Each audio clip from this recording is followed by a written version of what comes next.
ಮಜವಾಗೈತಿ. Last ಒಂದು ಶಾರ್ಟ್ನಾಗ ಟಪ್ ಅಂತ ಹಿಂಗೆ ಫ್ಲಿಪ್ ಆಗೈತೆ. ಅಂದ್ರೆ ಬೇರೆ ಏನೋ ಐತೆ, ಅಂದ್ರೆ ಇಲ್ಲಿ ಏನು ನರೇಟಿವ್ ಐತಲ್ಲ, ಅದು ನರೇಟಿವ್ ಬಿಟ್ಟು ಬೇರೆ ಇನ್ನೇನೋ ಐತಿ ಸಿನಿಮಾದೊಳಗೆ ಅನ್ನೋದನ್ನ ತೋರಿಸುತ್ತೆ. ತುಂಬಾ ಖುಷಿ ಕೊಡ್ತು ನಂಗೆ ಟ್ರೈಲರ್. ಒಂದು ಫೀಲ್ ಗುಡ್ ಸಿನಿಮಾ ಅಂತ ಅನ್ಸುತ್ತೆ ಇದು. ಟ್ರೈಲರ್ ಮಜವಾಗಿದೆ, ಸ್ವಲ್ಪ ಹೊಸದು ಅನ್ಸುತ್ತೆ. ಮಜವಾಗಿದೆ ಟ್ರೈಲರು, ಅದಕ್ಕಿಂತ ಟೈಟ್ಲು ಮಜವಾಗಿದೆ. ನೀವು ಟ್ರೈಲರ್ನ ನೋಡ್ರಿ, ಟ್ರೈಲರ್ ನೋಡಿದ್ರೆ ನಿಮಗೂ ಅಫ್ಕೋರ್ಸ್ ನಿಮ್ಮನ್ನು ಎಂಟರ್ಟೈನ್ ಮಾಡುತ್ತೆ. ಟ್ರೈಲರ್ ಒಂದು ಕ್ಯೂರಿಯಾಸಿಟಿ ಅಂತ ಹುಟ್ಟಿಸುತ್ತೆ. 100% ನಿಮಗೆ ಆ ಫನ್ನು ಮತ್ತೆ ಅದ್ರಲ್ಲಿ ಒಂದಷ್ಟು ಸಸ್ಪೆನ್ಸ್ ಇರೋಂಗ್ ಥರ ಕಾಣಿಸ್ತು.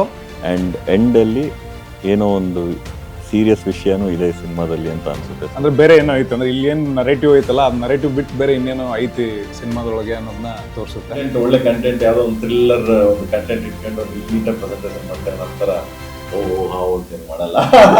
ಇದ್ರ ಡೈರೆಕ್ಟರ್ ಕೆಲಸ ನಿಮಗೆ ಟ್ರೇಲರ್ ನೋಡಿದಾಗಲೇ ಅನ್ಸುತ್ತೆ ಒಂದು ಒಳ್ಳೆ ಡೈರೆಕ್ಟರ್ ಆಗೋ ಎಲ್ಲ ಸೂಚನೆ ಇದೆ ಅಂತ ಅನ್ಸುತ್ತೆ. ರಕ್ಷಿತ್ ಅಂತ ಇವರು. ಲಾಸ್ಟ್ ಒಂದು ಶಾರ್ಟ್, ಆ ಶಾರ್ಟ್ ಒಳಗೆ ಪಟ್ಟಂತ ಹಿಂಗೆ ಕ್ಲಿಪ್ ಆಗ್ಬಿಡುತ್ತೆ, ಬೇರೆ ಏನೋ ಐತಿ ಇದ್ರಾಗೆ ಅಂತ ಅನ್ಸುತ್ತೆ. ತುಂಬಾ ನೀಟಾಗಿ ಥಿಯೇಟ್ರಲ್ಲಿ ಗಂಭೀರವಾಗಿ ಕೂರಿಸ್ಕೊಂಡು ಎಲ್ಲರಿಗೆ ತುಂಬ ಚೆನ್ನಾಗಿದೆ. ಸೊ ನೀವೆಲ್ಲ ಈ ಟ್ರೇಲರ್ನ ನೋಡಿ, ನಿಮಗೂ ಖಂಡಿತ ಈ ಟ್ರೇಲರ್ ಖುಷಿ ಕೊಡುತ್ತೆ ಅಂತ ನಾನು ಅಂದ್ಕೊಂಡಿದ್ದೀನಿ. ಜಂಗಲ್ ಮಂಗಲ್ನ ನೋಡಿ ನಮ್ಮ ಶೆಟ್ರಿಗೆ ಆಶೀರ್ವದಿಸಿ, ವಿಲನ್ಗಳು ಹೀರೋ ಆಗಬೇಕು. ಇವರು ಆಗ್ತಿದ್ದಾರೆ, ಅವಾಗ ನಾವು ಹೇಳ್ತೀವಿ.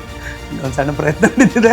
ಸುನಿ ಸರ್ ಪ್ರೆಸೆಂಟ್ ಮಾಡ್ತಿದ್ದಾರೆ. ಸುನಿ ಸರ್ ಒಂಥರ ಲಾಂಚಿಂಗ್ ಪ್ಯಾಡ್ ಇದ್ದಂಗೆ. ನಮಗೆ ಯಾರ್ಯಾರು ಲಾಂಚ್ ಮಾಡ್ತಾರೆ ಅವರೆಲ್ಲರಿಗೂ ಒಳ್ಳೇದಾಗತ್ತೆ ಆ್ಯಂಡ್ ಒಳ್ಳೆ ಸಿನಿಮಾದ ಭವಿಷ್ಯ ಕಟ್ಕೊಂಡ್ರೆ. ಚೆನ್ನಾಗಿದೆ ಜಂಗಲ್ ಮಂಗಲ್.